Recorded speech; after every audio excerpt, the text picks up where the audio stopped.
So good morning, good afternoon, everyone. I'm so excited that you could join us for the Leadership Now series. We have Coach Eric Bell, which I am so excited. I've been waiting for this moment because waiting through the whole soccer season to see what happened, and then I just pounced. So if you are new to the Leadership Now series, for those of you who are watching this for the first time, we've been doing this since April, and it really is creating a community of like-minded people that want to learn from each other. We bring in different thought leaders, coaches, mentors, business owners, who have something to teach us, and we all have something to teach each other. So as we get ready for Eric, I just want to give you, so if those of you who read his little bio, Zoom does not give us a whole lot of space. And I'm reading your bio, Eric. I'm like, I had to chunk it down to 1,000 characters. I'm like, this doesn't do you justice. So I'm gonna go through a little of this because I mean, you're pretty awesome here.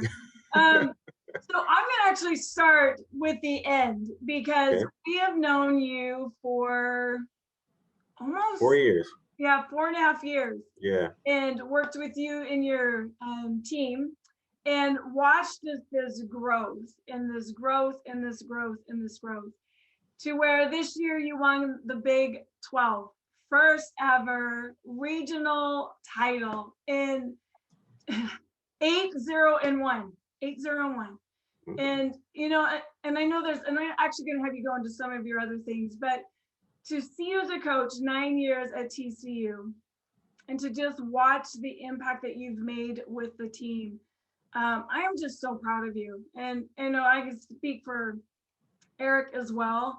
Just the pride. We were glued to ESPN the whole time watching every game, and what you have created, what the coaching staff has created. And I always told you from the very beginning, there's something about you, Belle, that you're just hungry and you just want to learn. And even with the importance of sticking to and trusting the process, which is your title, that's your life. Yep. Yeah. So why? So give us a little bit, just your history. How did you start the whole soccer journey? Well, first of all, I don't know if I deserve that fantastic introduction, but I'll take it. But I appreciate it, and you know, we've known each other since 2016, and very happy that you guys are part of our program and part of our lives, and have definitely made a big impact in my life as well as our team and our program's life. And so I think that kudos need to be given to you and Eric as well. But anyway, as far as what got me started in soccer, so I'm from Akron, Ohio, born and raised. Me and LeBron are from the same hometown, and I played all the traditional sports, so basketball, football, baseball. Growing up, baseball was my first love growing up, and I thought I wanted to be Reggie Jackson, and I wanted to be Tony Dorsett, and I wanted to be Dr. J. And those were the guys until Jordan came on the scene. And I wanted to be Jordan, but soccer wasn't even a part of my thinking. But I was a late bloomer, so I tell the story all the time.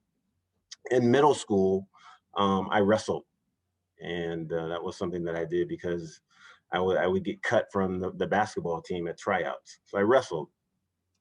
In my 7th grade year, I wrestled at the 90-pound weight class, 7th grade. And then in the 8th grade, I wrestled in the 8th grade, I wrestled at 95 pounds. So that was pretty good. I came in second in the city. So going into high school, well, I had always played football in the fall. And then I got there and I looked at some of these guys working out at the high school over the summer. It's like, I don't think this is going to work out. Being like 95, 100 pounds. You're a little guy. I was a little fella. And I look back at some of these pictures and the old photo albums, like, man, I look like I was like this malnourished kid from Ethiopia or something, but I wasn't. It just was a late bloomer. So long story short, all my other buddies were playing soccer, and you know, say, well, if you're not going to play football, well, why don't you just come out for the soccer team? And I was like, okay. I didn't have anything else to do in the fall, so I was like, all right, I'll do that. I tried out. I was just okay. I mean, it was the first time I ever touched the ball, and um, I was just okay.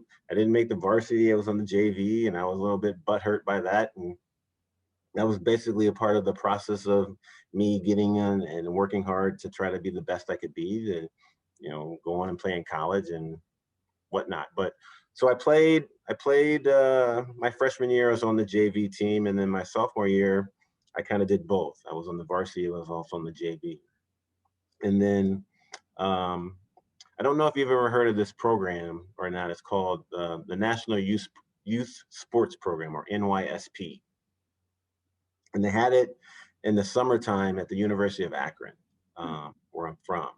And it was like this 6 week, 6 to 8 week type of thing in the summer where they took these disadvantaged kids from the inner city. I had to go to a certain school. They would bus us from whatever school we were in town into the University of Akron. And they had all these different sports that you can get involved: tennis, track, basketball, volleyball, soccer, swimming, and all these different sports that they would like help you and train you in these sports. So after my freshman year of high school, I went to this program, and I went to the basketball portion. I played some tennis, but there was also soccer. I was like, oh, I'm going to play soccer. So I did it, but I was the only one there. So it was me and the coach. Oh. So I basically had like this individual coach for like 6 to 8 weeks. I don't remember how long it was. And so what he would do is we would train for maybe, I don't know, 45 minutes to an hour. And then we'd be done, and I'd have to go into a different sport, but he'd give me a homework assignment. And so I'd do the homework assignment, then I come back the next time, and then he'd say, all right, how did you do? And so I'd show him. He's like, oh, pretty good. And then we work on something else. And so I had a personal private coach for that summer in between my freshman year and sophomore year. Wow. And so that definitely helped in my development as a player, but I was hungry. I wanted to be the best player. So long story short, by the end of my senior year, I was the best player on the team. Wow. So did you still play baseball during this time? So I played baseball. I played baseball in the spring, freshman year through senior year, and I played soccer. Yeah, Okay. yeah. So then you go to the college of, is it Worcester? Worcester, Worcester. Worcester. And then you had two NCAA tournament appearances. Yep, And yep, then you were the offensive player of the year. yep, You got your BA there. So yep. did you want to go pro? Well, I knew I wasn't good enough to be a pro. At least not at that time after I graduated. But I still wanted to kind of continue, but I didn't know. So like, I thought I was going to be a lawyer, right, going into school. Oh, you've been a good lawyer. Maybe. So, remember the show LA Law? Yes, yes. Yeah. That was on when I was in high school. And so when I was in high school, that was on. And I also took this law class, right? That was like half the day as far as my junior and senior year. And I went to Worcester, and I was going to major in political science, and I was going to be a lawyer. I was going to be just like Jimmy Smits on LA Law. Have a nice car, nice suits, nice house, win all these cases and be famous, right? And that didn't quite work out after I took that first class. I didn't like it. I didn't like political science, and I was like, this is boring. I didn't like it. And so to the hell with that. And then I was like, all right, I'm going to major in econ. That lasted another year, and I was like, the hell with this. I don't like this either. And so what do you want to do? And I was like, well, I want to do something that involves sport. The only thing I could think of was coaching. So they helped me create this kind of special major that was like a sports administration major at my school. Since we go to a liberal arts school, you can kind of do that. And so my junior year and junior and senior year, I majored in this kind of special major that was more like a sports administration major. And then, but I got into coaching right after that. After I graduated in 92, I graduated in the spring of 92. In the fall of 92, I was an assistant coach for our women's team at Worcester, but it was only a part-time gig. So that means my contract was from August to November, and I made $1,500. And then once it was on over, that. and then once it was over, they're like, "You're done. We don't have anything else for you to do." So I didn't know what else to do. So I went and got into the business world, and I was in the business world from '93 to '97. So then what changed? Because then you went into, gosh, I mean, I was looking at all of the colleges that you've coached at. Yep, yep. So what opened the door? I mean, knowing that you're hungry. Hmm. So what was the shift? So I was in sales um, from '93 to '97. So my first job was I sold copiers, which was the hardest job I've ever had in my entire life, and I will say that. And I failed. I failed masterfully.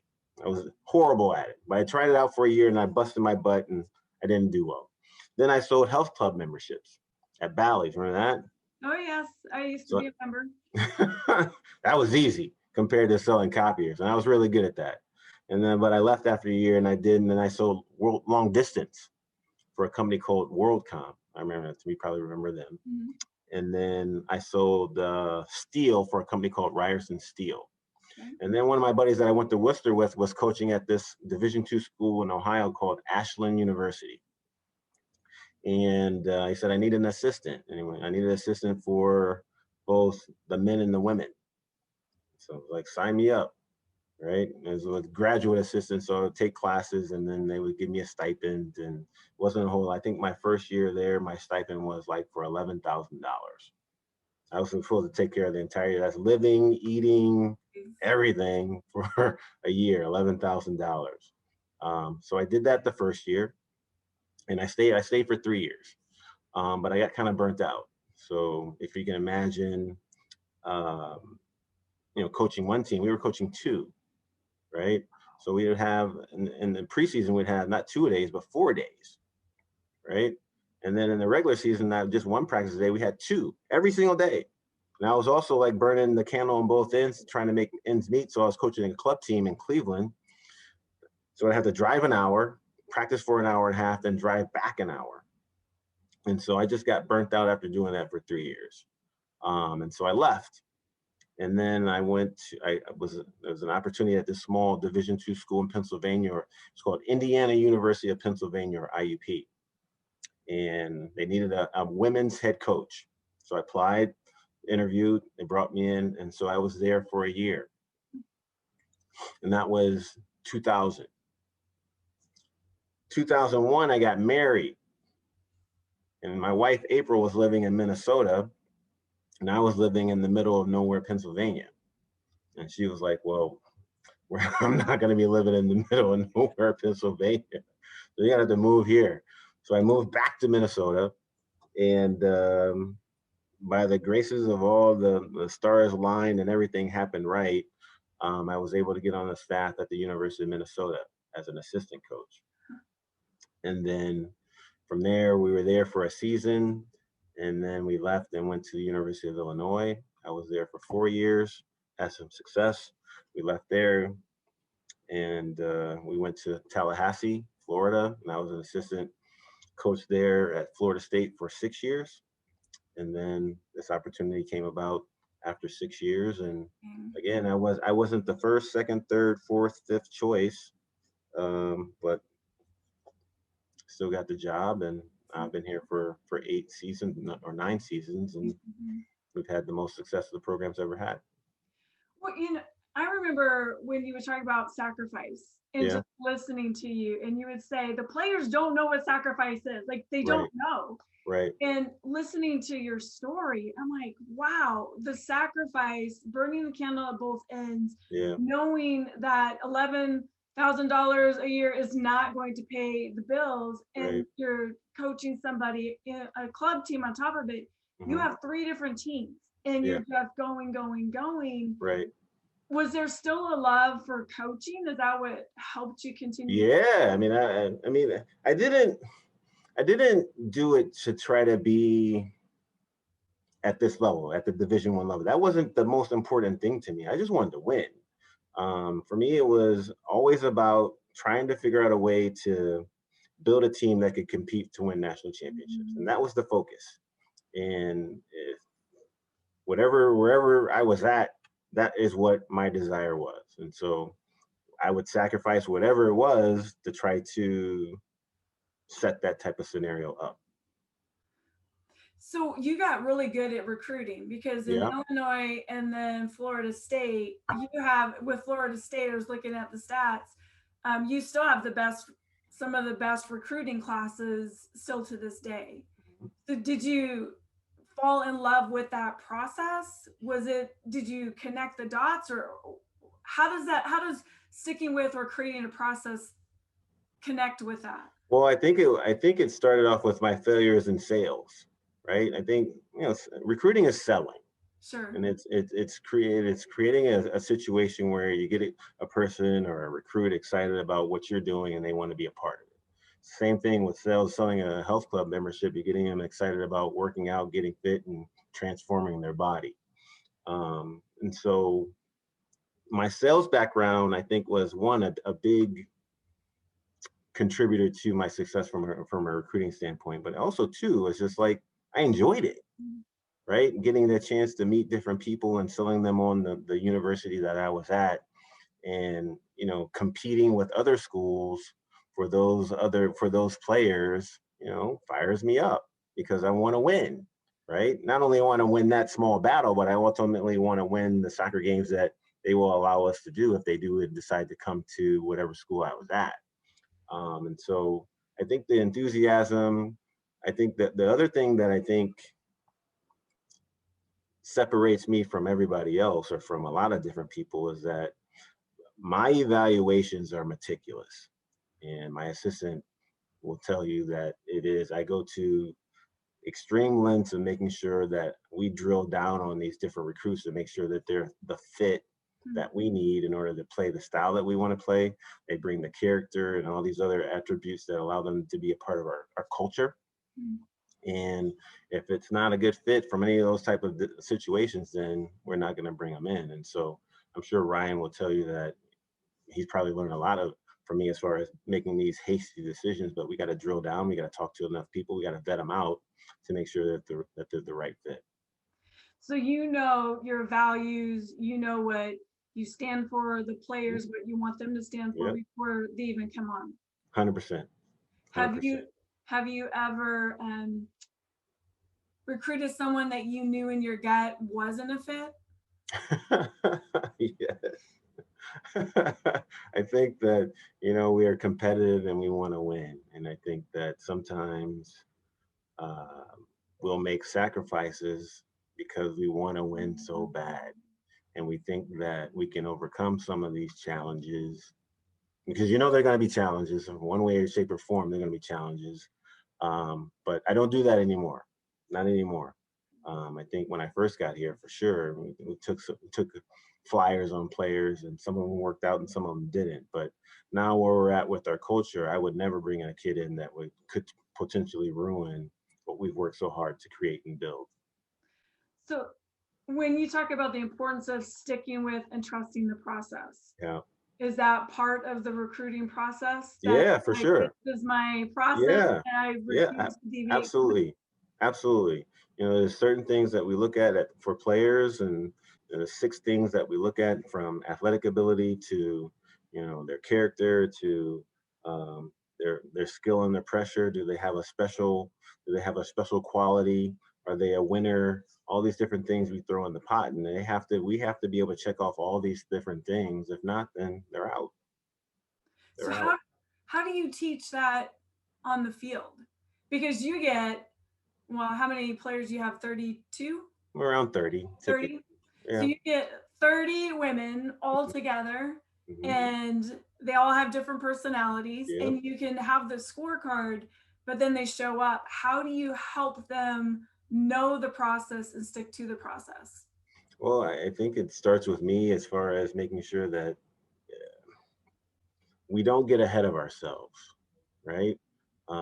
It's what are we doing today that's going to set us up for success the next day, and we don't look forward. And so, we try to create an environment where it's all about what we're doing now, or in preparation, one of our core values is preparation, right? And making sure that we're doing everything that we can to be successful in the future.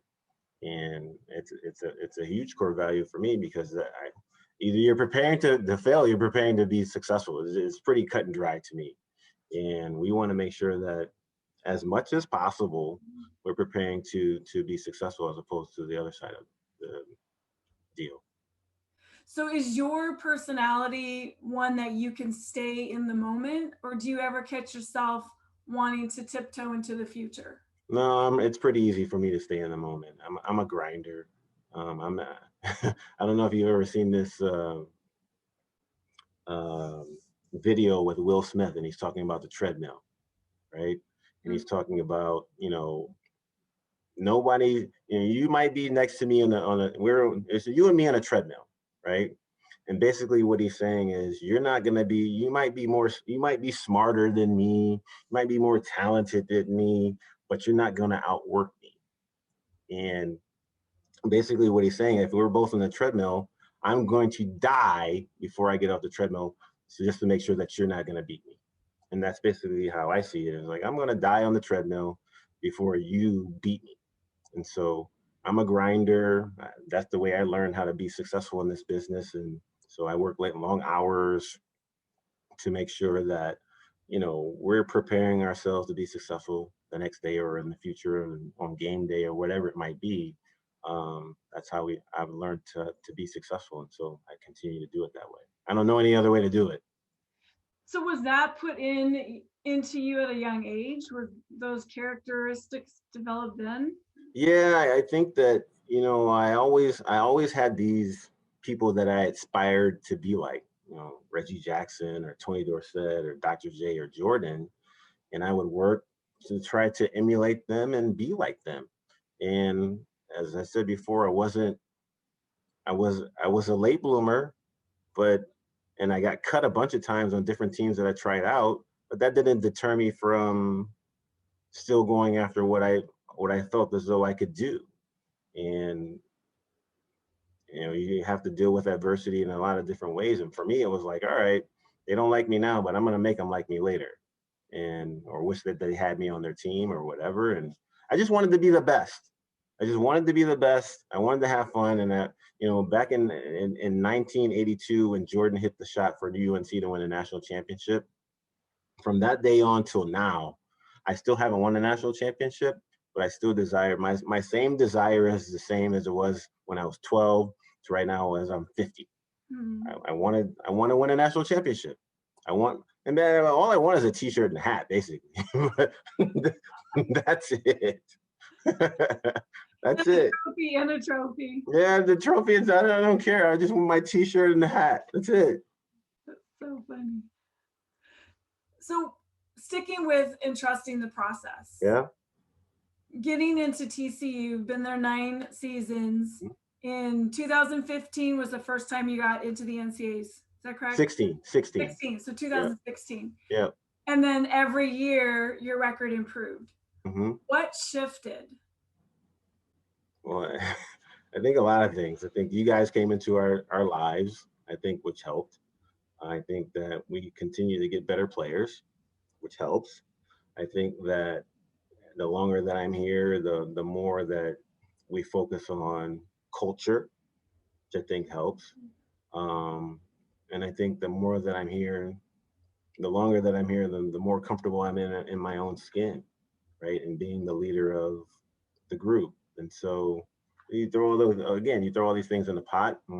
I think our relationships with our players are so much different now than they were back when we first started. Even in 16, I look at our group, and this season was so much fun. Just just shooting the breeze with the players at practice, and having a laugh and cracking jokes on them cracking jokes on me. The people that are online, they don't know these players, but Messiah and Shay would crack jokes on me every single day. Every day they would be laughing at me for something.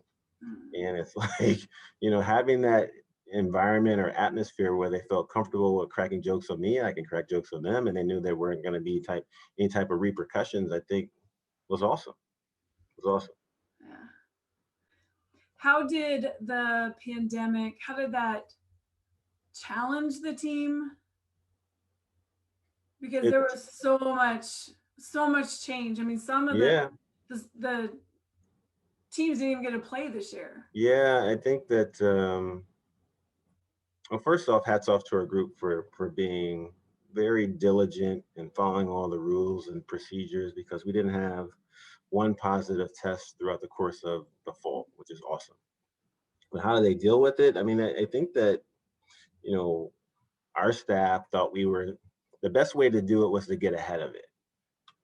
And so over the summer, we had a bunch of different conversations. But I think the most important conversation was on Zoom was that we had the players and their parents on the Zoom at the same time. Mm.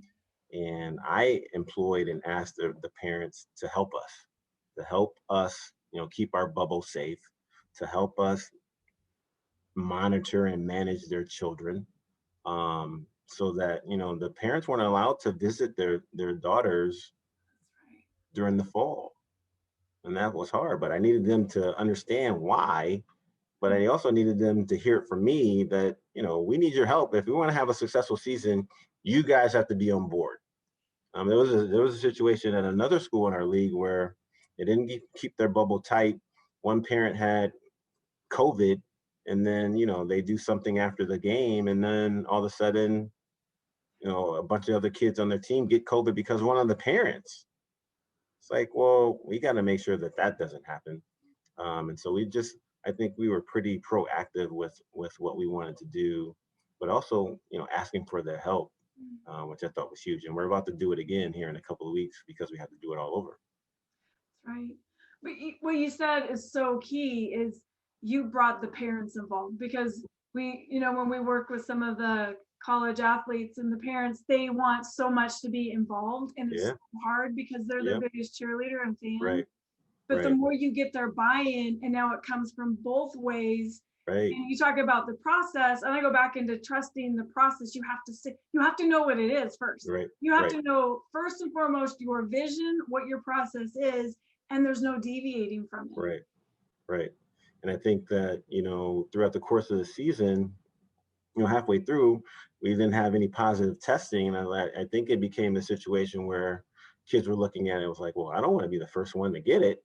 And so it kind of manifested itself in a really positive way, or I guess you could say negative. I don't know how it dealt with their mental capacity and whatnot, but it became a positive in my mind because nobody wanted to get it first and ruin our streak, Right. if you will. So I thought that was really cool. It's the competitive spirit from the other side. Right. Right. We don't want to get it. We don't want to be the first one. We don't want to be made the example, or create the situation where we have a positive test. So I think that it was a positive thing. So how did the pandemic help you? Because I look at, even though it's been a crazy, chaotic, Yep. up and down year, I've also seen so much opportunity and so many Sure. good things if you look at it that way. So Right. how did it help you? I mean, really, Well, you are the Big 12 champ. right. Right. I think that it helped us in a couple of ways. One, as hard as it was to come together, I still think we did. Right. I still think that we were able to come together and still have fun, not the normal ways, but we still were a pretty tight knit group. I think the other thing that allowed us to be successful with COVID is that they told us that we can only play one game a week, right? As opposed to the normal two games, we played Thursday and Sunday. We only play one game a week and it was on Friday, which now, all right, we just focus on one team. You're going to play one game. The schedule, the schedule throughout the week was very consistent, which I think helped us. But we played one game a week, and so we dialed in and prepared again using one of our core values. We prepared like nobody's business, and we were ready for every single game. And I think that our players felt very confident walking onto the field against every opponent, except for the Baylor game, because we hadn't played any scrimmages. We didn't know what to expect our first game. But after that, I thought we should have won the Baylor game. We dominated it. But then after that, I think as you look at the results, it's like, yeah, they were prepared and ready for every single game. They were dialed in. I think that because of COVID, I think that I think that helped us out. Well, and I love when you talk about dialed in, it's the monofocus. And Yeah, because and I love what you say, you're a grinder, right? yeah, There's different personalities where if you can focus on the moment, and I don't know if Angie Larkin's on this is her favorite, is you stay with the process, you stay mm, with the controllables. And when you control the controllables, which is in the moment and being prepared, and you don't have those distractions, it's just you get to be in this moment. And then right. the next moment, it's like, what did I learn? What can I do better? If we're so focused on the end goal, we miss so many steps along the way. Yep, yep, for sure. And I thought that our staff did a really good job of creating these training habits that we would do the same thing on Saturday, the same thing on Sunday, the same thing on Tuesday, to where it was routine and the kids would just come in and do their business and get out of there. And I thought that they were really, really confident walking onto the field on Friday nights. Wow. Well, you had a lot of adversity this season too. So Yeah. how did they handle the adversity? Well, the first one was one of our top players was out the first couple of games because of a red card suspension. And I thought that, you know, she during those couple of weeks of practice was phenomenal and on the bench and being a good teammate, which I think helped. But our team's response um, was very good as well. They also had to deal with a few players. They went off to a restaurant and then they got robbed. They got armed robbery at a restaurant late at night on a Sunday. So it's like 7 of them. So now you're worried about how traumatic that's going to be to their psyche and whatnot and their mental health. And we went into the game that weekend and they Hmm. were great. And then we had to deal with another suspension. We had to deal with some injuries at our last game of the season. We had 2 of our starters out of the lineup, and we still were able to figure out a way to win. So, I'm really proud of our group for having the focus to come away with all those wins in a pretty mentally challenging season for them. That a whole lot of people don't know the ins and outs of how the season went, but they had to deal with a lot of stuff, a lot of stuff. But that goes back to the culture that you've created, Mhm. because in order for them to step up, to shift, and as I said, Eric and I were watching, we were glued with every ESPN Plus Yeah. watching, and we watched them just shift, and it didn't matter. It's like Mhm. they owned whatever position they were Yeah. in.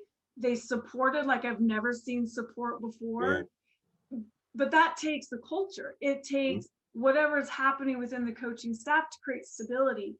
Mhm. Because with instability, we freak out. That's just Yeah. human nature. But whatever you did to create the bubble of stability, it showed on the field as well. Yeah. One of the things that I remember from the season was right before the last game, Yaz was out because of injury, right? And I had this conversation with her. I think it was like the day before the game. So what do you think about the game? And she knew she wasn't going to play. And she said, well, what do you think about the game tomorrow? She's like, oh, we're going to win, coach. I'm looking at her like, yeah, okay. But she was 100% confident that we were going to win without her. And I was like, well, okay, I think we're ready then. Because if she felt that way being the captain, it's like, all right, well, we got a chance. And so they went out and played really well. We were able to get the result and be the champs. So I don't know what we got going on, but I do like it. Yeah. Well, it's a team. Yeah. It's a I mean, it really is a team effort. You have one bad apple and it can create this Yeah. cancer within a team. Yeah. And adversity, even though adversity sucks, it actually creates this really cool thing if you work with it. Right. You create amazing results because it's like, all right, it's water off the back. So what now? Let's figure this Yep. out. Let's go on. Yep. And it goes back into what you were saying is trusting the process. Mm. So, what advice would you give to other coaches watching or players, business owners? Because we have a whole plethora of people that Sure. watch this. Sure. I think one, there's got to be some sort of vision or goal, right, that you want to attain. And I think that, for me, it's been this, I don't know, 30-year, 40-year, well, 38-year goal of winning a national championship, right? And I still haven't won one. but I'm still trying. You gotta get Um, that hat and that t-shirt. I'm yeah.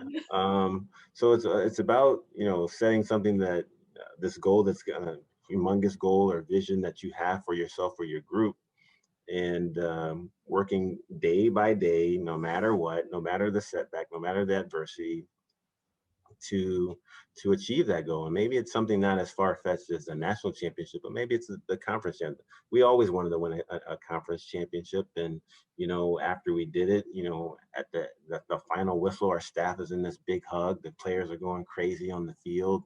There's a lot of tears, because happy tears, because you know we've come a long, long way, a long way. And there were some days where it's like I'm ready to bag it and go home and take my lunchbox home and never come back, type of deal. But especially early on, but we stayed with it, and we grinded it out, and year by year we continued to get better. And you know, icing on the cake was definitely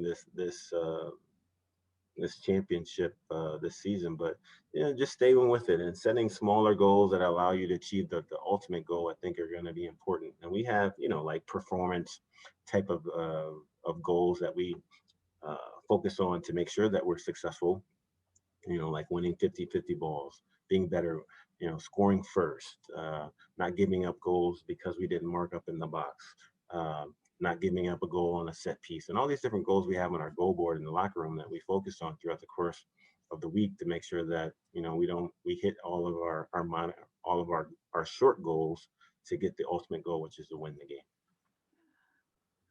so having a vision, Yeah, focusing on short goals, yeah, having the grind, right? Never giving yeah. up. You're gonna face some adversity. You still got to deal with it and figure out how you're gonna deal with it, and figure out how you're gonna deal with it in a positive way, right? And your response has to be, all right, it sucks. You might have to take a deep breath. You might have to, I remember one day I got so much bad news in one day that I had to leave the office and walk around what they call the Greek here on campus, and then go back into the office. It was like a 2 mile walk, but I was shattered. This was early on when we first got here, and I was like, I can't take any more bad news. And we got more bad news, and I don't remember what it was, but it's all part of the process. At the time, it was like I felt as though I was about to die. And you look back at it, it's like you survived it. You're okay. You're gonna be okay. But yeah, staying focused and dealing with the adversity, because it's gonna come. Sure. It's gonna come. It doesn't matter how you're gonna deal with it. And then once you figure out how you're gonna deal with it, you move forward. So who was your mentor in life? Well, I think my mom was a big mentor of mine. As I was telling, my assistant yesterday, my mom had the gift of always, whenever I had an issue, I could always call her, and she would always, at the end of the phone call, I'd feel much better, right? Always felt better. I was like, all right, it's going to be okay. Mom says it's going to be okay. This is how I need to fix it. Perfect. Now she's no longer with us, but I think that is something that I take away from my interactions with her. But from a soccer perspective, my biggest mentor is Mark Krikorian at Florida State, and we talk probably 5-6 times a week, sometimes multiple times during the day. But I bounce a lot of ideas and things that are going on within our program off of him, and obviously he's had success everywhere he's been, and he's a big um, person that I rely on for a lot of different things: life, soccer, managing people, managing the team, dealing with adversity, and having to discipline players, and all these different things that we as head coaches you do. I rely on him a lot. Well, we become who we surround ourselves with. Sure, And it's sure, interesting and it's really neat that you're able to, I mean, they're not in the same division as you, yet you can take a competitor and share some of your deepest, darkest times and just go, okay, what do I need? right, right. Yeah, they're not in the same league, but we do. We played them last year, and it was a tough game, and they beat us. But we're supposed to be playing them. We were supposed to play them this year, And that would have been a good game because they're still really good, but we're a lot better too. So Oh, we'll have to get them back on the schedule. But in the NCAs, right? In yeah, the yeah, NCAs, yeah, right, yeah, right. Because for what sure. are they one? Are they first Three. right now? Ranking? You're third. Oh, yeah, they're number one in the country. Okay. Yeah. So there's still time. Yes. Yeah, there's still time. There's still For sure. time. Yeah. So what's So been your biggest lesson, whether it's in life or on the soccer field? um I think the biggest one is one I learned from him and helping me manage people and have a better understanding. And it's this whole adage of seeking to understand. You know, we as coaches, you know, a lot of times we think we have all the answers, right? And you bring a kid in, you already know what happened. You know, the side of the story that you've heard, right? And you hammer them. I know that you did this and this and this, and you give them the what for. And what I learned from him was you need to seek to understand because maybe the reason why they did this doesn't make sense to you, but it made sense to them at the time. And then you still may have to punish them because of what they did, but now you have a better understanding of why they did what they did and when they did it. And I take that to heart, and I never from then that day forward when I learned about it, I never jumped down a kid's throat based on what I think I know. I'm always going to hear them out. And they might lie to me or they might not tell me the total truth, but I'm always going to look to hear them out and hopefully trust that they're going to give me the story that is the factual story. And then after that, I have to make a decision as to what to do next. But seek to understand. And that also just goes into, you know, relationships. Um, and we ask and we had you talk about this Black Lives Matter and the social injustice and stuff like that. We had a lot of conversations within our team, and some of them were conflicting views on how to handle or deal or see a certain thing that's happening in our world, in our country, when it pertains to race. And for me it was a matter of, all right, I want to hear you, I want to hear you, I want to hear everybody, right? Well, we have to respect people's views, and we have to seek to understand why they have these certain views, right? And if we do that, I think that we give ourselves a better opportunity to understand different ways of thinking. Um, and I think that's one of the biggest things why I have one of the reasons why I want to have a diverse team, whether it be ethnicity or people from different countries, is that I know that my college experience was very fruitful because we had these different people from different parts of the country, different people from different countries on our team that you can learn from. And the American way isn't always the best way, Yeah. or the Texas way isn't always the best way, right? And we have to see that and understand that and know that in order to grow. You said something a year and a half ago when we were working with the coaches, Hmm. and you said it's really tough being a Black man teaching or coaching a white sport, so to speak. And I'll Yeah, never forget, because we all paused and went, huh? right. Because in our mindset it's like we didn't understand what you were saying. Sure. And I've shared this with you, and Eric, I just want to say thank you for teaching me, because when the whole thing came out with George Floyd and Hmm. Breonna Taylor, and I just remember I was just humbled. I was Hmm. broken. I didn't know what I was feeling, because it wasn't until that happened that it helped me put myself in someone else's shoes Sure. and to really look and seek to understand. And I remember having a coach that I was talking to, and she said, how do I have these conversations? And I said, and I took what you said to heart, and I said, just talk to them. Right. We get so afraid of conversations. Hmm. And what you just said, if we could all put ourselves in someone else's shoes and just seek to understand, just have those questions, not about making right or wrong. Right. It's just help me understand where you come from, because we all have upbringings, we all have beliefs, we have experiences, we've been taught different things, Mhm. and we don't know what we don't know. For sure.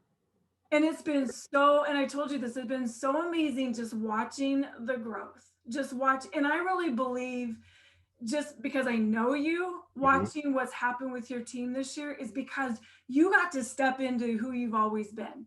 The Sure. authentic, open, fun Eric Bell, who just wants to create that open team. Yeah, and I think that again, that's probably why I think the atmosphere was a little bit different this year, where I think that players felt a little bit more comfortable around me, and I felt a little bit more comfortable around them, and I think that definitely helped. I think it definitely Well, Eric, I am honored to know you, and I've told you this many times, and you're one of the most humble people I know, one of the most hungry people I know, and you always seek to understand. It's like feed me. You want feedback, you want to understand. You might not understand it then, but you'll marinate on it, you'll sit with it, and you're like, okay, and then you'll do it. sure. And you might fall down, but you get back up. Yeah. And when you said, in your bio part, I was never the best. I was never the best athlete. I was never the best student. I'm in the workforce. However, I can work hard. Mhm. And that's a mindset that anyone can learn. Anybody. It might not be how we were raised, but we Yep. can be taught that. Yeah. Yeah. And I didn't have a choice, right?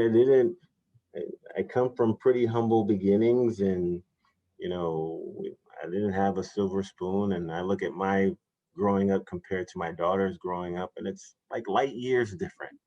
Um, but for me, it was you're either gonna sink or you're gonna drown, or you're gonna swim or you're gonna drown.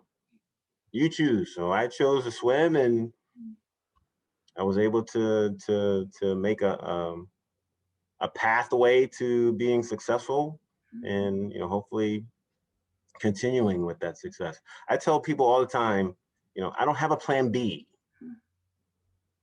I don't. I don't. I don't. If I were to get fired today, I don't know what the hell I would do. So plan A has to work. Plan A has to work. And so I'm putting all my marbles into plan A in a positive, healthy way. Yeah. But plan A is plan A, and that's it. There is no plan B. I love it. I'm looking at the sign above your head. It says no excuses. No excuses. And that's truly who you are, what you live by. Yep. None. Yeah. None. So what advice could you give to parents, especially those who have these, their kids that are in different sports and they want to get into the college level? What advice do you have for them? For kids that want to get into play at the college level? For parents. Well, I would say that if you think your kid wants to play whatever sport at the college level, support them. Let them steer the car. Let them drive the cart. You're just the person that's helping them get to where they ultimately want to be. You can't be the person that's saying, all right, you need to go and work out. You need to go this. You need to get a personal trainer. You need to go, touch a ball. And if you're doing it, then they're not doing it. And it's not coming from a place where it should be coming from here, from them. But if the parent is running everything, then it's not going to work. The parent is just there to be the parent, to be the supporter, to be the cheerleader, to be that person behind the scenes, not in front, not in front. And if you can get your arms around that, I think that the more happy you will be, and the more happy your child will be. I have a daughter. It teaches them to fight for it. What's that? It teaches them to fight for it. Yeah. I have a daughter who's, not the best athlete in the world. She's into playing the cello now. And, for me, it's about, setting her up with things that allow her to be successful, and not me saying, all right, you need to go practice. You need to do this. You need to get this. It's like, no, if you want it, then you go after it. If you don't want it, I'll know that too. And then I won't push you as much. That's awesome. So, all right. Well, if there's or if anyone has any questions for Eric, will you put that either in the Facebook Live or in the chat? And in the meantime, just what is your last words? What, I always say this is your soapbox. If you could get any message out to anyone, what would that message be? That's a good question. I think the whole seeking to understand, I think, is very important for life. But as I said before, then there's two things that I always say around the office and around the team. One is the standard is the standard, right? If you're trying to be great, then you can't let your standard drop lower than greatness or you won't be good. And the process is the process. And sometimes the process takes longer than what you want the process to be, but that's okay. Right? There isn't, for a lot of times, there isn't a finish line for some of this stuff. Right? And so you have to stay with it, grind and work hard and make it happen. And you're going to have some bumps in the road, and you're also going to have some good days as well. And how you deal with that and how you deal with the successes and the failures are going to define how you, if you're able to reach this goal or not. So stay focused, stay positive, seek to understand, you'll be fine. David Roditi says, congratulations, soccer staff and players. It's been awesome watching the growth. And Chef Ron says, thank you for continuing to bring value to life. Nice. Yeah. Nice. Yeah. Thanks, Coach. Appreciate you. Have to go golfing here soon. Right. I am just honored again. Just thank you for saying yes. As I said, I kept waiting and waiting. I'm like, okay, they're going to win this, and then I can have him as my guest. And I appreciate you. And it's been so fun watching the growth. And I'm waiting to get a t-shirt and a hat too, just saying. We got one waiting for you. Got one waiting for you. Yeah, awesome. for sure. Good. All right. Well, have a wonderful holiday. Merry Christmas. Same to you. We'll be talking soon. And tell the Sounds team I good. said hi. I will do that.